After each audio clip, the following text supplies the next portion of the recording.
아이들한테 뭘 가르쳐야 되냐면 행복을 가르쳐야 돼. 사는 도리를 가르쳐야 돼. 사람들하고 어우러 사는 거를 법을 가르쳐야 돼. 그게 선생님이 할 일이죠. 난 내 강의 때 핸드폰 올려도 한 번도 신경질을 부린 적이 없어. 한 번도. 제가 30대 때는 내 강의 때 핸드폰 올리면 가만히 안 있었어요. 무식하게 핸드폰도 안 꺼놓고. 한번 미사하는데 거양성취하는데 핸드폰이 울리더라고요. 내려놨죠. 그리고 이렇게 얘기했어요. 일주일에 한번 모여갖고 하느님 찬양하고 기도 한번 해보겠다는데 핸드폰 그걸 못 끄고 들어오느냐고 난리를 쳤어요.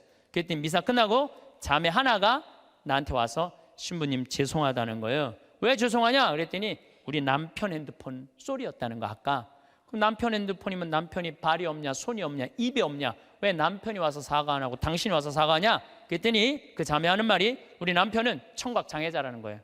그러니까 듣지를 못하는 거야. 말도 못하는 거지. 근데 이거를 진동으로 놨는데 풀린 거야.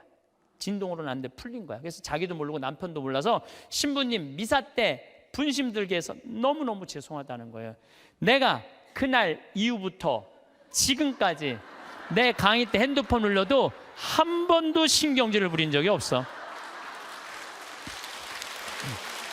그리고 내가 나이가 50이 넘어 보니까 50이 넘으니까 진짜 핸드폰이 울려도 네 바지에서 울리는지 내 바지에서 울리는지도 모르겠더라고. 한 4, 5년 전에 춘천 수무숲이라는 성당에 강의 갔어요. 수무숲이라는 성당에 강의 갔는데 막 강의 시작하는데 핸드폰이 막 울리더라고요. 그래서 내가 얘기했죠. 나는 내 강의 때 핸드폰 울려도 한 번도 신경질 부린 적이 없다고. 그런데도 계속 핸드폰이 울리더라고. 근데 기분이 이상해. 보니까 내 바지에서 울리는 거야. 내 바지에서.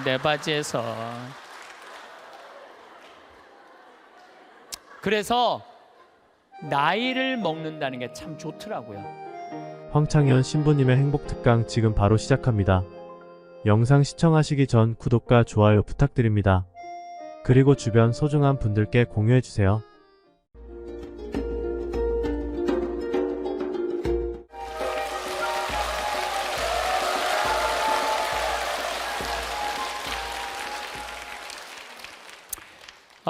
저는 강의를 할 때 꼭 거울을 봅니다. 왜 거울을 보느냐면은 머리는 이렇게 잘 정리됐는지. 오늘도 평창에서 우리 부관장 신부님 이동이 있었어요. 그래서 부관장 신부님 오시는 거 맞이하고 이 인천까지 오는데 굉장히 멀더라고요. 그래서 누워서 잠을 차 안에서 자는데 머리가 막 눌리는 기분이 막 들더라고. 그래서 보니까 다행히 머리가 좀 덜 눌려갖고, 만약에 내가 머리가 막 이렇게 떴으면 여러분들 기분이 어떨 것 같아요? 내가 막 강의할 때 가끔 방송에 보면은 신부님들이 그러는 경우가 많아요. 이렇게 머리가 떠서 이렇게 강의하는 신부님들이 있더라고요. 그러면은 강의 내용 안 들어와. 뜬 것만 보여. 뜬 것만. 그리고 저는 정말 강의할 때 제일 중요하게 여기는 게 뭐냐면은 바지에 자꾸는 올라갔는지. 이걸 제일 중요하게 여겨요. 왜 제일 중요하게 여기느냐면 만약에 내가 바지에 자꾸가 내려가잖아요. 그럼 여러분들 눈은 여기 와 있어요. 눈은 여기 와 있어. 그리고 머리는 무슨 생각이냐면 저 신부님 바지에 자꾸 내려갔네. 큰일 났네 저. 내 강의 하나도 귀에 안 들어와요. 무슨 얘기냐면은 남 앞에 나설 때 내 자신을 점검하는 일은 아주 중요한 일이에요. 비단 저만 그런 게 아니죠. 여러분들도 마찬가지예요. 여러분들도 남 앞에 나설 때 거울 보세요, 안 보세요? 파마는 잘 유지됐는지, 얼굴에 이 분칠은 잘 곱게 잘 이렇게 잘 퍼져서 발랐는지 보시죠? 제가 2년 전에 어느 기관에 강의를 갔어요. 강의를 갔는데 거기 2년 동안 나를 초대하려고 그러다가 내가 2년 만에 시간이 맞아서 간 곳이에요. 딱 차에서 내리는데 나를 맞이하는 분을 딱 보면서 정말 나를 어마어마하게 기다렸구나 한눈에 딱 알아보겠더라고요. 내가 왜 딱 한눈에 알아봤느냐 하면은 얼굴에 화장을 어마어마하게 했어. 얼굴에 화장을. 이 마스카라를 얼마나 말아 올렸는지, 눈이 막 뒤집어지려고 그래. 마스카라를 얼마나 말아 올렸는지. 입술에 루즈를 얼마나 진하게 발랐는지 몰라요. 근데 문제는 입술에 루즈를 이렇게 발랐는데 선을 잘 그렸으면 아무 문제가 없는데 바빴는지 선이 살짝 올라왔어. 이렇게 2시간이었는데 1시 반에 가서 커피 한 잔을 마시는데 30분 동안 대화를 하는데 아무 소리도 안 들리는 거야. 이것만 들리는 거야. 이것만. 2년이 지난 지금도 그분 생각을 하면은 아무 생각이 안 나. 이것만 생각이 나. 이것만. 그분은 화장도 열심히 했는데 마지막 뭐를 안 했느냐 하면은 거울을 안 본 거예요. 자기의 모습을 점검하지 않은 거죠. 근데 더 안타까운 거는 그 사무실에 8명의 동료, 직장 동료들이 있었는데 아무도 지적해 주지 않은 거예요. 누군가 얘기해 줬으면 얼마나 좋아요. 선생님, 루즈선이 잠깐 벗어났으니까 화장실에 가서 거울 보고 좀 고치고 나오시라고. 그랬다면 이분은 고칠 수 있었을 거예요. 근데 8명 중에 아무도 얘기해 주지 않은 거예요. 우리는 내가 내 자신을 볼 수 없다면 누구라도 내 자신을 봐야 돼? 남이라도 내 자신을 봐야 돼. 남이 나를 고쳐줄 수 있어야 돼요. 여기에 아주 중요한 게 있어요. 우리는 듣는 마음이 있어야 돼요. 왜 그분한테 선생님 선에 루즈가 벗어났어요 라고 왜 얘기해 주지 않았을까요? 말해도 안 들었으니까. 평상시에 여러분들도 인생을 살면서 누가 이렇게 며칠 전에 사당 오동 성당에 강의를 갔는데 이제 강의 가기 전에 성당 앞에서 곱창 순대 이 전골을 먹는데 옆에 애기 아빠들 같아. 중학교 2학년 딸을 둔 애기 아빠들이 딸 얘기를 하는 거예요.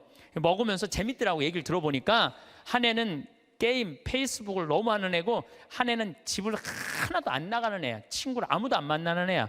그러면서 뭐 애를 그렇게 키우면 안 된다 뭐 어쩌고 저쩌고 막 하는데 소주를 거의 4병을 둘이서 먹더라고요. 근데 일어나면서 마지막 애기 아빠가 이런 말을 하더라고요. 너는 네 딸 네 방식대로 키워. 내 딸은 내가 알아서 키울 테니까. 그렇게 소주 2병을 먹어가면서 얘기했는데 안 듣는 거죠. 사람이요 안 들으면은요 고쳐질 수가 없어요. 그리고 중요한 건 나를 고쳐줄 수 있는 친구가 있느냐 없느냐예요. 여러분들은 내가 만약에 루즈가 이렇게 잘못 벗어났을 때 야 이리 와 너 루즈 벗어났어 하고 이렇게 고쳐줄 수 있는 친구 있어요 없어요? 있어야 돼. 그걸 뭐라고 그러냐면 멘토라고 그래요. 멘토.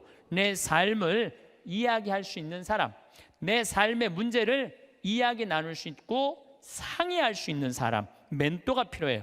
저는 3명의 멘토가 있어요. 물론 우리 동창 신부들은 뭐 멘토라고 그러긴 좀 그렇고 나이 많은 형들 셋이 내 멘토가 있어요. 첫 형은 역시 신부님이죠. 나보다 3살 많아요. 근데 3살 많은 형인데 굉장히 영성적이에요. 영성적. 이분은 정말로 기도를 게을리하지 않는 분이에요. 언제나 기도를 참 열심히 하세요. 이분하고 이렇게 대화를 하다 보면은 우리 교회 평생 장애자들하고 장애자 사목을 하신 분이고 신학교에서도 사회복지를 강의하신 분이에요. 이분 이번에 이제 안산 생명센터장으로 가셨는데 세월호에 249명의 학생이 죽었어요. 어른까지 304명이 죽었어요. 어른 55명, 학생 249명이 죽었어요. 그런데 안산에 가보니까 249명의 가족 중에 7명이 자살을 했다는 거예요. 너무너무 힘들으니까. 그러니까 이분이 하는 얘기가 뭐냐면은 그 한 사람이라도 살리는 게 사제가 할 일이라는 거예요. 그래서 이분하고 만나면은 그냥 저절로 영성적이 돼요. 대화를 하고 나면은 내가 피정한 기분이 들어. 근데 이 형님은 항상 나하고 이렇게 우리 집에 와서 잠도 자고 나도 그 형님 집에 가서 잠도 자고 그러는데 하루는 우리 집에 딱 오더니 딱 옷장을 열어보는 거예요. 옷장을 열어보더니 한마디 딱 하는 거예요. 황 신부, 옷이 양복이 너무 많으네. 예수님 이걸 원할까? 근데 한 대 맞은 기분이 드는 거예요. 왜냐하면 나는 뭐 봄, 여름, 가을, 겨울 1년 365일 강의를 하니까 양복이 봄에 뭐 몇 벌, 여름에 몇 벌, 겨울에 몇 벌 이렇게 한 10벌이 넘었어요. 그런데 많다고 나한테 혼을 내더라고요. 여러분들 인생에 있어서는요, 나를 혼내줄 사람이 필요해요. 나를 혼내줄 사람이 없으면은요, 나는 아나 무인이 되는 거예요. 그걸 보고 내가 양복을 다 나눠줬어요. 다. 아까도 말씀드렸잖아요. 작년에 잠비아 가면서 양복 3벌 입으면서. 그래서 내가 근데 이제 다 나눠줘갖고 한 3-4벌로 딱 줄였는데 할머니들이 방송에 내 양복 한 번도 안 바뀐다고 부산에서 져서 올리고 서울에서 져서 보내줘갖고 다시 12벌이 됐어, 양복이. 그래서 이거 안 되겠다. 양복이 많아지는 건 어쩔 수 없는데 양복을 아예 갈아입질 말자. 그래서 한 달에 한 번씩만 딱 입고 다니기로 이제 내가 나하고 한 거예요. 근데 내가 그 형님 집에 가서 잠을 자는데 자기 침대를 꼭 내줘요. 그리고 자기는 바닥에서 자요. 응접실 바닥에서. 그래서 형 침대에서 자. 그랬더니 아니야, 너는 전국에 강의하는 신부고 나는 이렇게 편안하게 있으니까 하루 여기서 바닥에서 자도 돼. 그래갖고 내가 이제 방에서 잠을 자는데 뭐 하여튼 우연찮게 뭐 벽의 문제 때문에 옷장을 열었는데 양복이 딱 2벌밖에 안 걸려 있더라고요. 나하고 너무너무 다른 거죠. 그래서 내가 그분이 나한테 그런 얘기를 할 때 그냥 기분 나쁜 게 아니라 저절로 반성이 돼. 나 자신을 돌아보게 되는 거죠. 한 2주 전, 이제 뭐 거의 한 3주 전 정도 되죠. 어떤 자매가, 나를 아주 끔찍히도 아끼는 자매가, 신부님 평창 며칠 전에도 영하 15도까지 내려갔거든요. 보통 한 20도 내려가, 20도. 신부님 그 평창 추운데 잠바, 따뜻한 잠바 하나 신부님 위해서 샀다는 거예요. 밤에 이제 이렇게 받아갖고 그냥 쫄르쫄르 들어왔죠. 근데 전화가 왔어. 신부님, 거기 그거는 수선을 하려고 그러면 그 영수증이 있어야 되니까 그 옷에 이렇게 붙어 있는 거 띄지 마시고 그 보관하세요. 버리지 말고. 그래갖고 집에 들어와갖고 그걸 딱 보는데 가격표가 마침 있더라고. 안 그래도 궁금했는데 보니까 165만 원짜리야. 165만 원짜리. 어쩐지 딱 입는데 느낌이 다르더라고. 근데 저는 2가지를 생각했어요. 첫 번째는 내가 전국에 다니면서 그냥 평범한 우리 교우들한테 강의하는데 165만 원짜리 옷 입고 다니면서 행복을 과연 이야기할 수 있을까? 그 생각을 첫 번째 했어요. 2번째는 그 형 생각이 났어요. 항상 장애자들하고 사는 그 형, 양복 2벌, 맨날 까만 거, 이 색 저 색도 아니야, 까만 거 입고 다니는 그 형 생각이 났어요. 그 형이 이걸 보면은 나한테 뭐라고 그럴까? 못 입겠더라고요. 마음에는 너무 들었는데 못 입겠더라고. 그래서 다음날 돌려줬어요. 그리고 이렇게 말했어요. 나를 죽이려면은 이런 옷을 계속 갖다 줘라. 내 영혼을 죽이려면. 그러나 날 정말 사랑한다면은 이렇게 비싼 옷. 그리고 내가 그날 무슨 온천에 가갖고 보니까 밑에 막 세일하는 거 보니까 8만 원짜리 오리털 파카 많더라고. 8만 원짜리. 그래서 내가 얘기했어요. 내가 그 세일하는 데가 보니까 8만 원짜리도 많은데 왜 그렇게 비싼 걸 사서 줬느냐? 나한테 정말 선물하고 싶다면 8만 원짜리 해라. 그랬더니 어제 왔어. 택배로 8만 원짜리 3벌이. 어제 8만 원짜리 3벌이 택배로 왔더라고. 그런데 나를 제어해 줄 수 있는 멘토가 필요하다는 거예요. 또 내 멘토 한 분이 계셔요. 그분은 나보다 4살 많은 형인데 이 형은 철학적인 신부예요.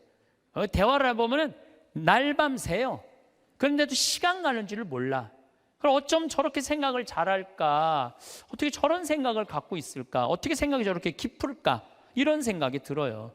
그래서 그 형을 만나도 너무너무 좋아. 그리고 그 형도 나보다 나이가 많은 형인데 나를 혼내요. 나는 혼내줄 수 있는 사람이 있다는 게 너무너무 좋아요. 또 한 형은 나보다 7살 나이 많은 형인데 이 형은 생각이 없는 신부예요. 그런데 이 형님하고는 아침부터 저녁까지 같이 있어도 지겹지가 않아요. 계속 재밌어요. 그러니까 신학교 때부터 친했지만은 같이 서품을 받은 나이만 많은 거지, 신학교 때부터 지금까지 거의 30년의 세월 동안 같이 있으면서 한 번도 지겨웠던 적이 없어요. 같이 있으면 행복해. 지금도 잠깐 쉬는 시간에 벌써 전화 왔더라고. 다음 주 월요일 날 전심에 만나서 맛있는 거 먹자고. 제일 행복한 거예요, 만나면은.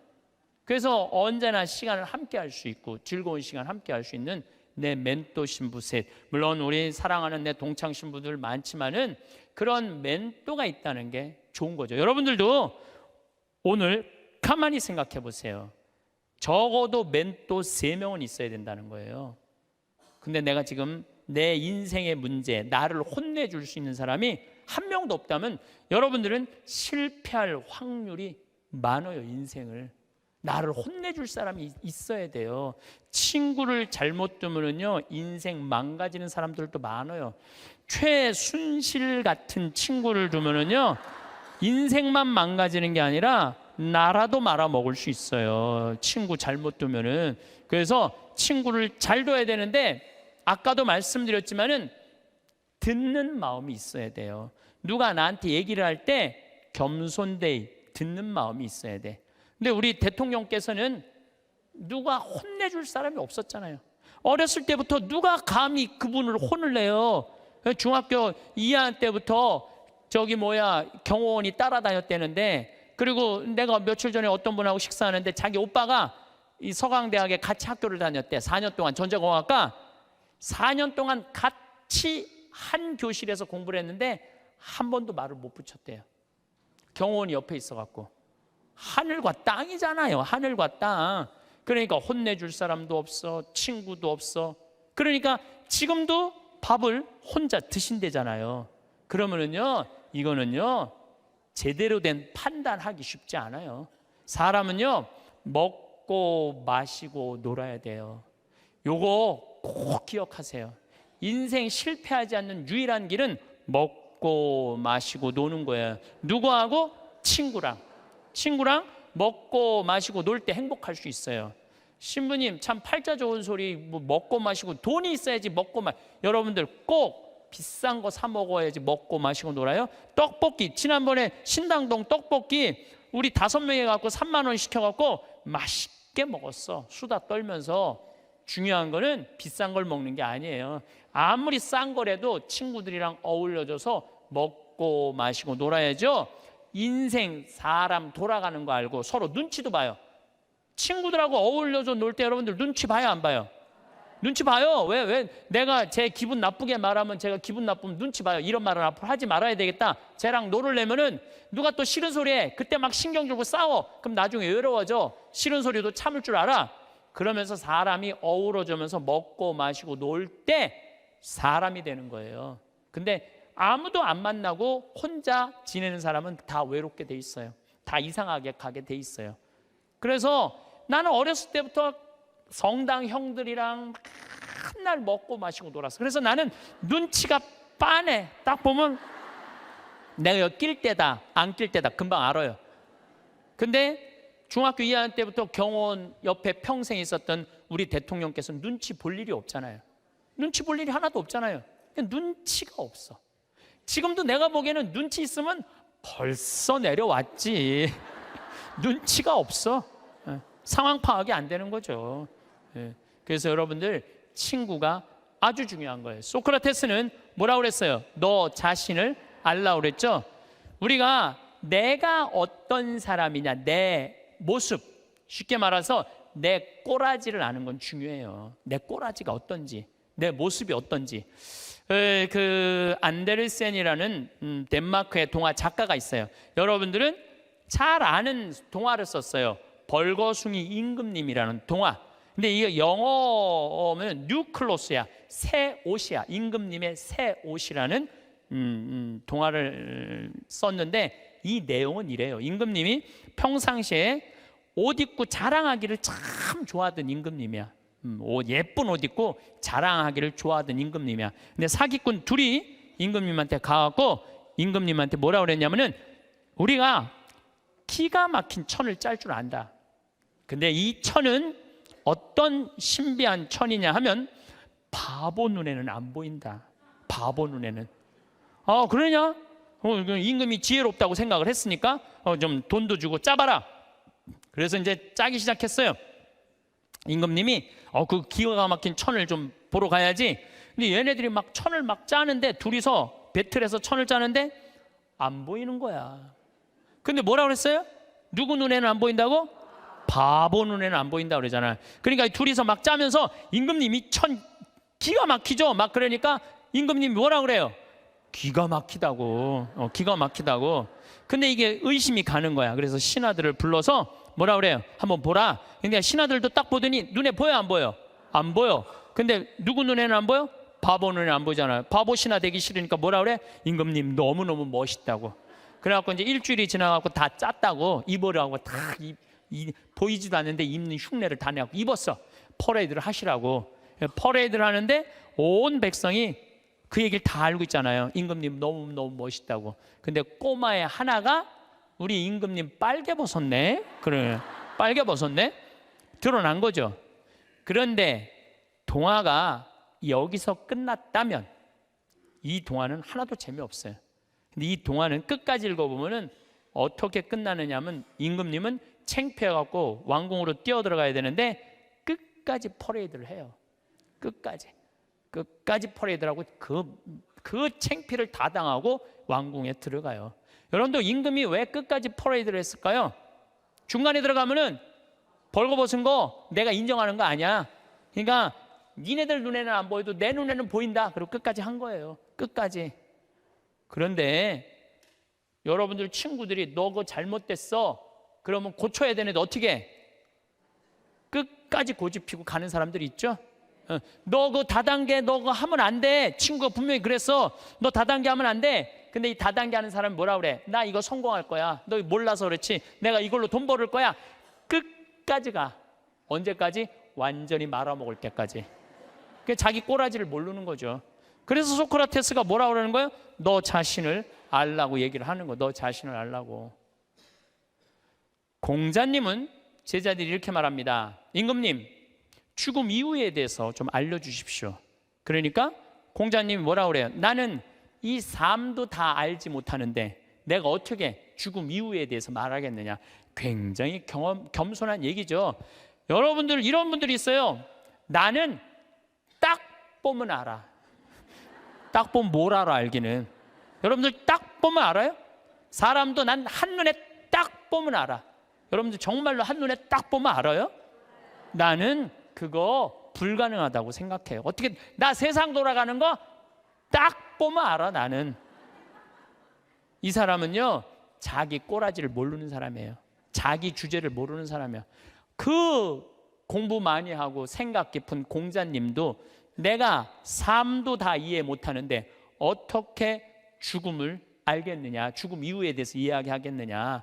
저나 여러분들이나 너무너무 우리가 모르는 게 많아요. 저는 가끔 나 이런 하느님이라면 안 믿어. 이런 하느님이라면 나 성당 안 나가. 이런 하느님이라면 나 종교 안 가질 거야. 그리고 아주 웃기지도 않은 걸로 하느님을 평가하는 사람들이 많아요. 하느님이 온 우주의 하느님인데, 정말로 삼라 만상을 주관하시는 하느님인데 지가 딱 보면 알아? 하느님에 대해서? 이게 이미 겸손에서 벗어난 거예요. 하느님에 대해서 어떻게 딱 보면 알아? 이렇게 한 가지로. 많은 분들이 저한테 이렇게 해요. 신부님, 하느님이 계시다면 왜 이런 일이 벌어져요? 라고 물어보는 사람들 참 많아요. 여러분들도 그렇게 막 덤비고 따질 때 있잖아요. 하느님이 계시다면 왜 이런 일이 벌어지느냐고 나한테 물어보면 저는 뭐라고 대답할 것 같아요? 나도 그게 너무 궁금하다고. 나도 모르는 거 너무 많아. 나도 모르고 너도 모르는 거야. 그러니까 우리는 뭐 할 필요가 있어? 겸손해야 돼요. 자기 자신을 들여다보려면, 교만하면 자기 자신을 들여다볼 수가 없어요. 또 부처님은 뭐라고 그러냐면 자기 자신이 누군지를 아는 사람은 부처고 자기 자신이 누군지 모르는 사람은 중생이라고 그랬어요. 부처님도 결국은 가장 큰 숙제가 뭐예요? 자기 자신을 깨닫는 거야. 그게 각자 부처의 자기 자신을 깨닫는 일이 그렇게 어려운 일이에요. 그렇다면 여러분들은 여러분들 자신을 깨닫기 위해서 무슨 노력을 하나 이거예요. 무슨 노력을. 내가 나 자신이 누군지, 내가 어디로 가고 어떻게 살고 앞으로 어떻게 살아가야 되는지 이걸 알기 위해서 무슨 노력을 하고 있느냐 이거예요. 아무 노력도 안 한다면 우리는 지금 인생을 실패할 확률이 굉장히 많죠. 예수님은 마태복음 7장에 뭐라고 그랬어요? 남의 눈에 있는 티끌 꺼낼 생각하지 말고 네 눈에 있는 들보 꺼내라고 그러죠. 이번에 제가 여름에 잠비아 봉사활동 가고 아주 크게 깨달은 게 하나 있어요. 이제 매년 40명 가다 이번엔 80명이 갔어요. 그러니까 거기 이제 뭐 숙소가 사람이 북적북적한 거지. 그러니까 뭐 샤워 물도 중간에 하다가 끊어지고 막 이런 일이 많아요. 그러니까 막 이제 제가 이번에 여름에 갔을 때 하도 샤워를 해갖고 하도 끊어져갖고 내가 이번에 한 게 있어. 이번에 보름 동안 가는 동안 샤워를 한 번도 안 했어. 샤워를 한 번도 안 했어. 아주 좋더라고요. 예. 그런데 문제는 샤워를 한 번도 안 해갖고 문제는 다 해결됐는데 화장실이 문제인 거야. 이 사람이 화장실에 갖고 일을 받는데 물을 내렸는데 물이 안 내려. 그럼 어떻게 그냥 나오는 거죠. 그리고 난 다음에 내가 이제 일을 보러 딱 들어가면은 그 변기에 있는 똥을 보면 너무 더러운 거야. 너무너무 더러워. 정말 더러워. 그런데 이상하게 내가 이번에 깨달은 게 뭐냐면은 화장실에 갖고 내가 똥을 넣고 내 똥을 보면은 안 더러워. 이상하게. 나 요즘 그 청국장 가루 먹고 화장실 가면 정말 요새 황금색 똥이 나와요. 그걸 보고 있으면 오히려 이뻐. 똥을 보면은 내 똥은 안 더럽고 이뻐 보이는데 남의 똥은 더럽지. 신기하죠? 여러분들 그런 경험 없었어요? 네, 저기 목욕탕 가갖고 가보면 남 똥 놓고 안 내리고 가면 너무 더럽잖아요. 근데 또 막상 내가 똥을 놓고 보면은 이상하게 안 더러워. 이게 인간의 본성하고 똑같은가 봐요. 남의 단점은 더럽고 커 보이고 내 단점은 가리는 거예요. 안 보이는 거예요. 근데 우리가 정말로 이 세상을 올바로 살아가려면은 누구 똥이 들어야 돼? 내 똥이 들어야 돼. 누구 단점이 커 보여야 돼? 내 단점이 커 보여야 돼. 남의 단점은 작아 보이고 내 단점은 커 보여야 돼요. 그래서 내가 누구냐 이거 아는 일은 참 중요해요. 내가 누구냐라는 답이 나오면은요 어떻게 살아갈 것이냐라는 답도 나와요. 나는 천주교 신부예요. 그렇죠? 아주 간단하잖아요. 나는 천주교 신부야. 난 천주교 신부니까 하늘나라의 구원을 선포하는 사람이야. 그래서 천국이 있다. 하느님께서 현존하고 계시다. 역사하고 계시다. 하느님은 정의로우신 분이다. 이 얘기하는 게 나의 당연한 의무야. 또 한 가지는 내가 하늘나라의 구원의 기쁜 소식을 전하는 사람이니까 누가 기뻐야 돼? 내가 기뻐야 돼요. 내가 내 안에 기쁨이 없으면 교우들이 날 보고 저 신부님 뭐야? 저 신부님한테 뭔가 기쁨이 있을 줄 알았더니 힘들다 그러고 짜증난다 그러고 그냥 사는 게 이제 죽었으면 좋겠다고 이러면은 여러분들은 나한테 와서 위로를 받을 수 있어 없어요? 위로 못 받아요. 근데 나한테 와갖고 나는 저 별을 보면은 요즘은 별이 내 심장에 박혀. 진짜로 너무너무 별이 예뻐요. 별도 예쁘고 새벽에 이렇게 미사를 올라가면은요 이제 우린 6시니까 5시 한 반쯤에 올라가면은 진짜 깜깜하거든요. 밤에 보는 별보다 새벽에 보는 별이 더 이뻐. 또 너무너무 행복해. 내가 행복하다 그러면 저 신부님 참 별을 너무너무 좋아하시는구나. 나도 별을 좀 봤으면 좋겠다. 생태마을에 갔으면 좋겠다. 그런데 난 너무너무 힘들고 지겨워. 이러면 답이 안 나오는 거예요. 그러니까 내가 누구냐. 나는 또 천주교 신부인데 이번에 잠비아를 이렇게 갔을 때 대통령한테 땅을 1000만 평을 받았어요. 1000만 평을 받았는데 여의도 11배 큰 땅이야. 근데 나는 거기다 농업대학을 지으려고 마음을 먹은 거예요. 그래갖고 서울대학에 앞으로 10년 동안 매년 4명씩 석박사 가르쳐 주기로 했어요. 이번에 2명 입학을 했어요. 존하고 켈리 신부라고 공부 잘하는 신부들이야. 이태리어, 영어, 스페인어, 한국어까지 다 잘하는 신부들이야. 얘네들이 언어 능력이 뛰어나거든요. 그래서 이번에 이제 2명이 입학을 해요. 그리고 이제 또 올해도 계속 찾아서 10년 동안 40명만 석박사를 만들어 놓으면요, 그것도 서울대학에서 만들어 놓으면요, 잠비아뿐만 아니라 아프리카에서 최고 좋은 농업대학 세울 수 있어요. 근데 문제는 그렇게 농업대학을 세운다고 또 할머니가 돈을 100억 줬고 그 100억이면 잠비아에선 1000억이에요. 그러니까 왜 내가 100억이 1000억이냐면 거기는 한 사람 인건비가 한 달 8만 원이야. 8만 원. 그러니까 10명 써도 80만 원이야. 우리 직원 웬만한 거 한 직원 안에 월급이 400만 원인데 40명 쓸 수 있어. 40명. 그러니까 100억이면 잠비아에 1000억이야. 그래서 난 농업대학 생각을 하고 있는데 은돌라 교구라고 잠비아는 그 교구는 신자가 100만 명이에요. 100만 명. 잠비아는 신학생이 480명인데 신학교가 없어요. 기숙사가 없어. 신학교는 있는데 그래갖고 뭐 제대로 교육이 안 돼 있어. 주교님이 그 반달 주교님이 날 찾아오더니 귀양 이렇게 좋은 땅에다가 신부님 얘기 들어보니까 돈도 있대는데 신학교 짓는데 10억이면 된다는데 신학교 줘달라는 거예요. 저는 한 대 맞았어요.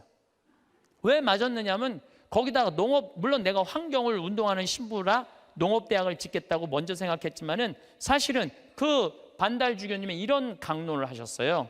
그 라디오 방송국을 갖고 있더라고요. 우리가 빵을 먹는 게 중요하냐, 하느님의 말씀을 먹는 게 중요하냐, 그 얘기를 하더라고요. 전 너무너무 창피했어요. 빵이 중요한 게 아니다. 하느님의 말씀을 먹는 게 중요한데 신학교를 줘야 된다. 그래서 이번에 한국에서 온 신부가 신학교를 줘주려고 그런다. 기뻐해라. 내가 반성을 너무 많이 했어. 내가 신부인데 신학교를 줘줘야지. 그래서 이번에 이제 잠비아에 신학교 짓고 그걸 너무 충격을 받아갖고 모잠비크에도 신학교가 필요하대. 모잠비크에도 줘주고 그래봐야 10억이야. 10억. 나 100억 받았는데 뭐 그거 못 줘줄 게 뭐 있어. 10개라도 줘줄 수 있지. 그러니까 내가 누구이냐라는 질문에 답이 나오니까 어떻게 살아갈 것이냐라는 답이 나오더라고요. 만약에 내가 학교 선생님이야. 선생님은 애들한테 뭐 가르쳐야 돼요? 공부? 나는 절대 공부를 가르쳐서는 안 된다고 생각해. 아이들한테 뭘 가르쳐야 되냐면 행복을 가르쳐야 돼. 사는 도리를 가르쳐야 돼. 사람들하고 어우러 사는 거를 법을 가르쳐야 돼. 그게 선생님이 할 일이죠. 난 내 강의 때 핸드폰 올려도 한 번도 신경질을 부린 적이 없어. 한 번도. 제가 30대 때는 내 강의 때 핸드폰 올리면 가만히 안 있었어요. 무식하게 핸드폰도 안 꺼놓고. 한번 미사하는데 거양성취하는데 핸드폰이 울리더라고요. 내려놨죠. 그리고 이렇게 얘기했어요. 일주일에 한 번 모여갖고 하느님 찬양하고 기도 한번 해보겠다는데 핸드폰 그걸 못 끄고 들어오느냐고 난리를 쳤어요. 그랬더니 미사 끝나고 자매 하나가 나한테 와서 신부님 죄송하다는 거예요. 왜 죄송하냐? 그랬더니 우리 남편 핸드폰 소리였다는 거 아까.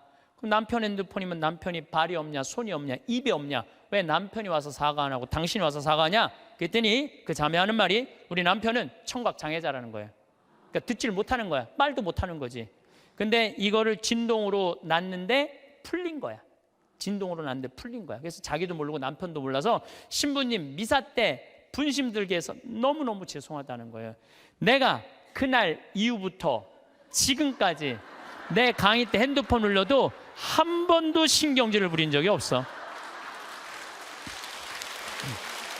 그리고 내가 나이가 50이 넘어 보니까 50이 넘으니까 진짜 핸드폰이 울려도 네 바지에서 울리는지 내 바지에서 울리는지도 모르겠더라고. 한 4, 5년 전에 춘천 수무숲이라는 성당에 강의 갔어요. 수무숲이라는 성당에 강의 갔는데 막 강의 시작하는데 핸드폰이 막 울리더라고요. 그래서 내가 얘기했죠. 나는 내 강의 때 핸드폰 울려도 한 번도 신경질 부린 적이 없다고. 그런데도 계속 핸드폰이 울리더라고. 근데 기분이 이상해. 보니까 내 바지에서 울리는 거야. 내 바지에서.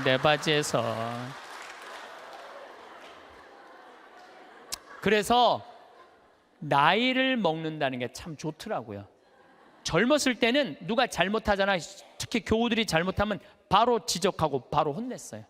정말 30대 때는 성체 영화로 나올 때 왼손이 위에 올라가고 오른손이 밑으로 내려가야 돼. 그래서 뭘로 영해야 돼? 오른손으로 영해야 돼요.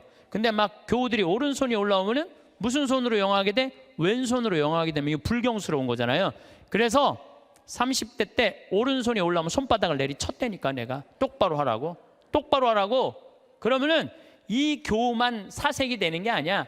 뒤에서 성체 영화로 나오는 교우들도 내가 이렇게 해보면 보여. 막 이러면서 나오는 게 보여. 막 이러면서 나와.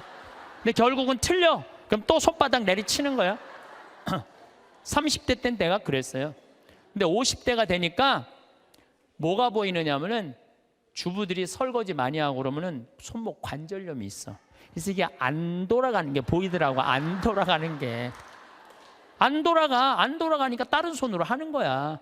근데 30대 땐 그게 안 보인 거야. 그래서 50대, 지금 40대 후반부터는 왼손으로 올리면 왼손에 영해드리고 오른손으로 영해드려. 그리고 헷갈리는 교우들은 네가 알아서 줘. 그러면 내가 어떻게 영하는 줄 알아? 그냥 정가운데다 영해드려. 그냥 네가 알아서 먹으라고. 정가운데다.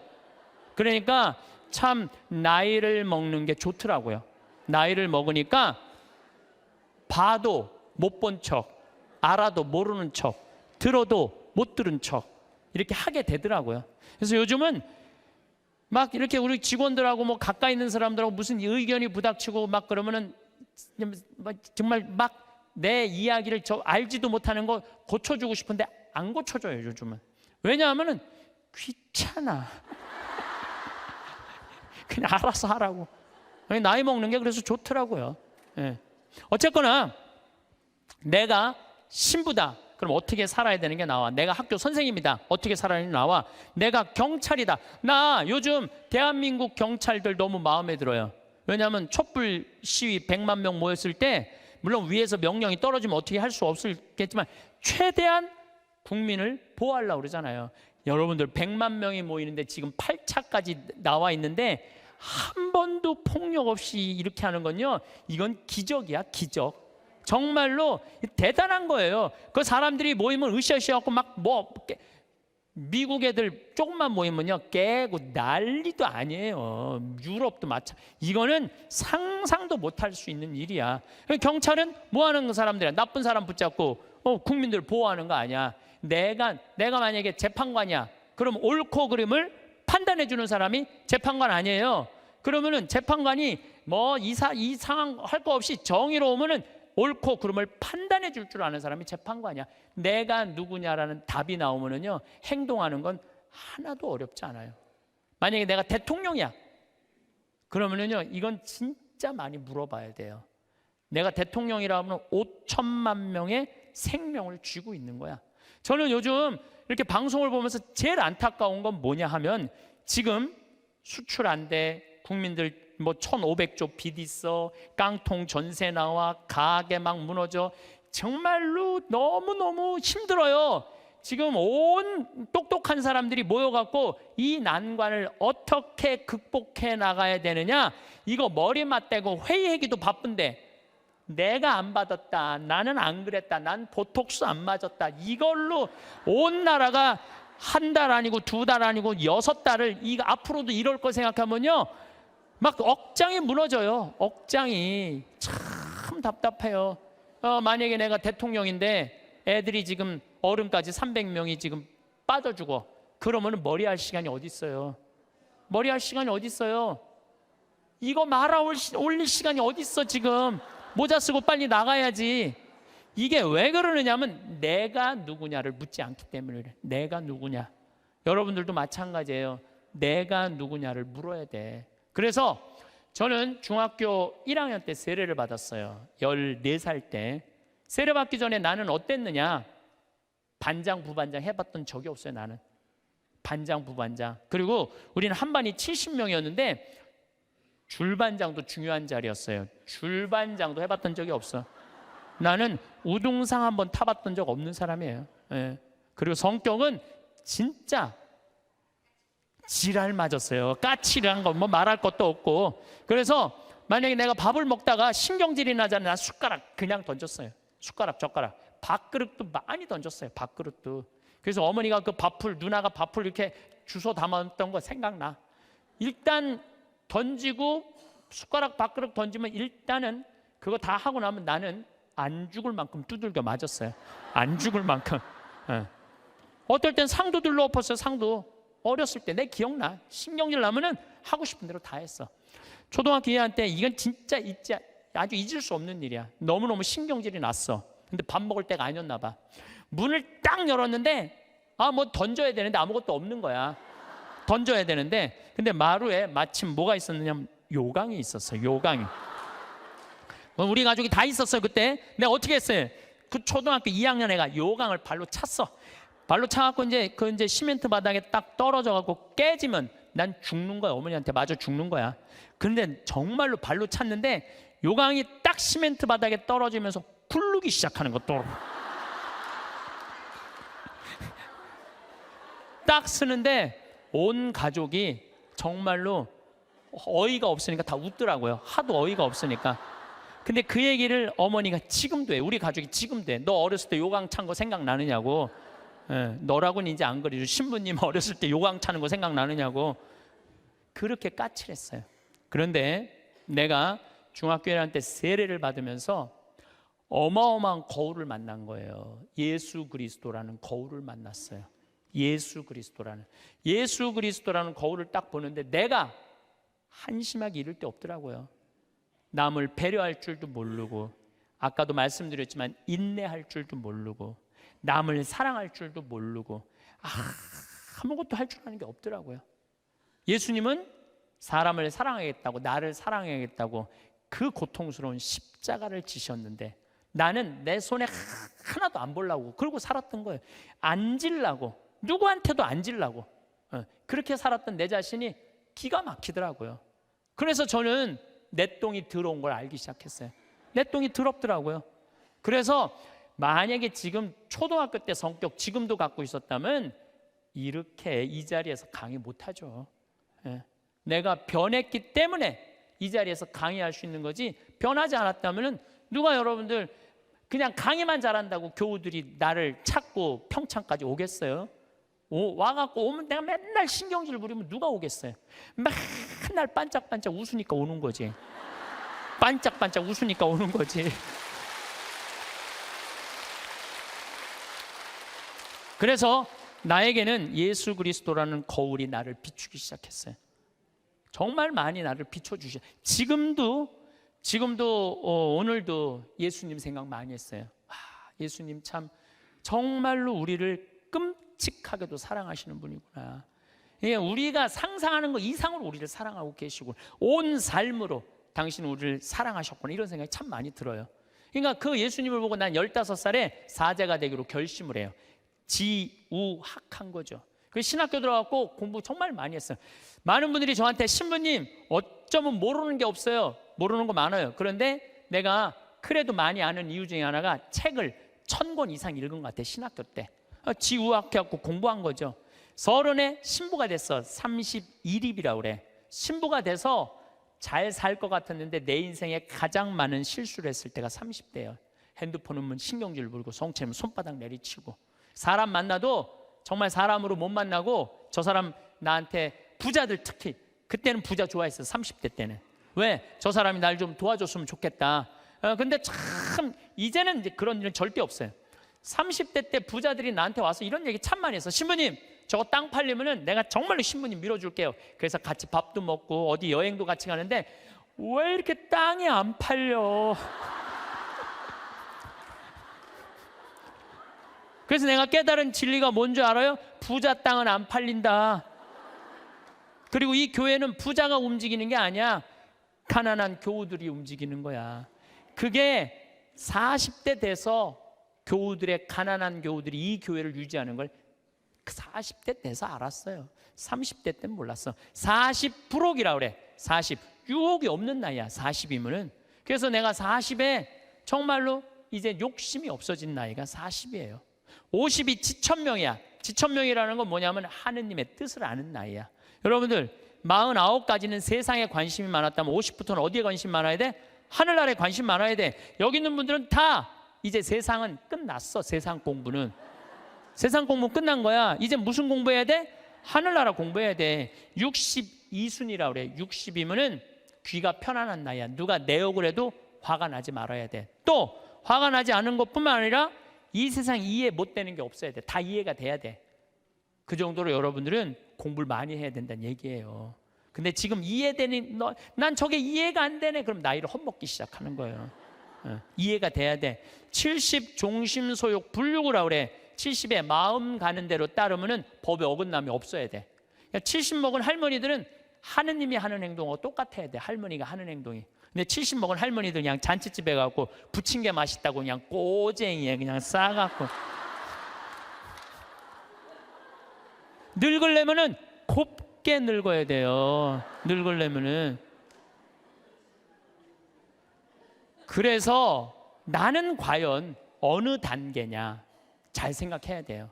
나는 공부를 할 생각을 갖고 있고 뜻을 세웠고 이제는 욕심이 없고 하늘의 뜻을 알고 정말 이해 안 되는 게 없고 내가 하는 행동이 하느님이 하는 행동 똑같은가, 이런 단계에 내가 지금 가고 있는가 잘 돌아봐야 돼. 그러려면 뭐 해야 되느냐면 공부하셔야 돼요. 여기 60대신 분들 앞으로 60년 더 살아요.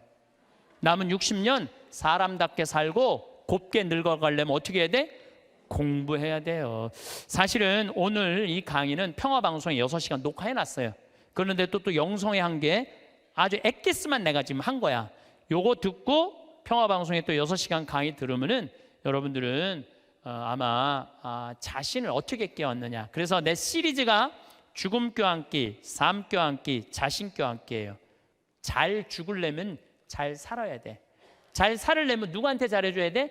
나한테 잘해줘야 돼. 그래서 아까도 말씀드렸지만 여러분들 마음 안에 구유 다 준비됐어요? 예수님이 탄생할 구유 다 준비됐어? 그러면 이 예수님 이번 성탄에 마음 안에 탄생하기를 바라겠습니다. 나는 내 강의 때 핸드폰 울려도 한 번도 신경질을 부린 적이 없어. 오늘 신부님이 이렇게 오셨는데 제가 조금 시간을 미사 때문에 어쨌든 즐겁고 행복한 시간 되시기를 바라겠습니다. 감사합니다.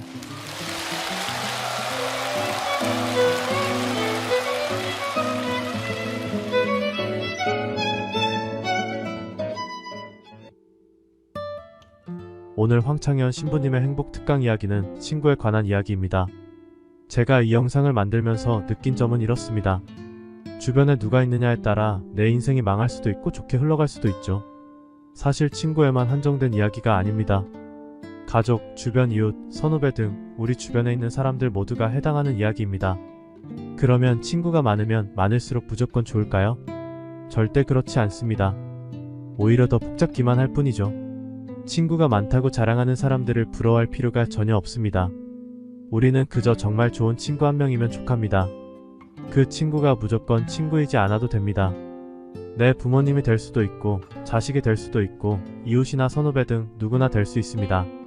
한 명이면 족합니다. 그리고 우리는 살면서 마주하기 싫은 것들을 많이 만납니다. 젊을 때를 회상해보면 그때는 내가 조금만 불편하면 온갖 신경질을 부리고 무엇이든지 다 내 뜻대로 되길 원하면서 애를 썼었죠. 하지만 그것이 전부 되던가요? 그런 경험이 있어 우리는 세상이 내 뜻대로만 되지 않는다는 것을 압니다. 40%기라고 하죠. 나이가 40이 넘으면 세상의 유혹에 휘둘리지 않게 됩니다. 다 가짜라는 것을 알고 눈에 보이기 때문이죠. 50지천명이라고 합니다. 나이가 50이 넘으면 하늘의 뜻을 알기 위해 공부해야 한다고 하죠. 더 이상 세상에 관심을 둘 때가 아니라는 겁니다. 앞날을 위해 그리고 죽음 이후의 일도 생각해야 한다는 겁니다. 62순이라고 합니다. 나이가 60이 넘으면 누가 내 욕을 해도 화가 나지 않고 그냥 순하게 넘길 줄 알아야 합니다. 그저 넘기는 게 아니라 넓은 마음으로 부정적인 것조차 품어줄 수 있는 성품을 가져야 한다는 겁니다. 그래서 세상을 바라볼 때 이해를 못하는 게 없어야 한다는 겁니다. 젊은 사람들이 바라보는 대로 세상이 느끼는 대로 느끼는 것이 아니라 나의 연륜과 경험이 묻어나는 관념을 통해 세상을 보고 받아들여야 한다는 겁니다. 70 종심소욕 불용유구라고 합니다. 70이라는 나이를 먹으면 마음 가는 대로 행동해도 법에 어긋남이 없어야 된다는 겁니다. 굳이 의식하지 않아도 내 마음과 행동이 정의롭고 올바름이 배어있다는 것이죠. 이런 것들은 확실히 눈에 보입니다. 나이를 먹을수록 퇴화하고 늙어진다고 말하는 사람들은 몰라도 너무 모르는 사람들입니다. 오히려 경험이 쌓이고 지식이 쌓여가면서 누구보다 지혜로워지는 것이죠. 하지만 자신과 다르다는 이유로 내려치는 이런 것들은 분명 잘못된 것입니다. 절대 기죽지 마세요. 절대 틀리지 않았습니다. 젊을 때는 돈이 최고인 것 같아 돈을 쫓아다니고 돈이면 다 되는 줄 알고 착각했던 적이 있었을 겁니다. 요즘 젊은 세대도 더하면 더했지 덜하진 않은 모습을 볼 수 있죠. 다 부질없는 걸 알아야 하는데 말이죠. 하지만 나이를 먹을수록 이런 중요한 가치들을 깨닫게 됩니다. 돈보다 진짜 중요한 것이 있다는 것을 말이죠. 부모님에게 돈만 바라고 어떻게든 재산을 탐내려고 하는 자식들도 똑같습니다. 정작 중요한 부모님을 내팽개치고 돈만 생각하는 아주 어리석은 행동이죠.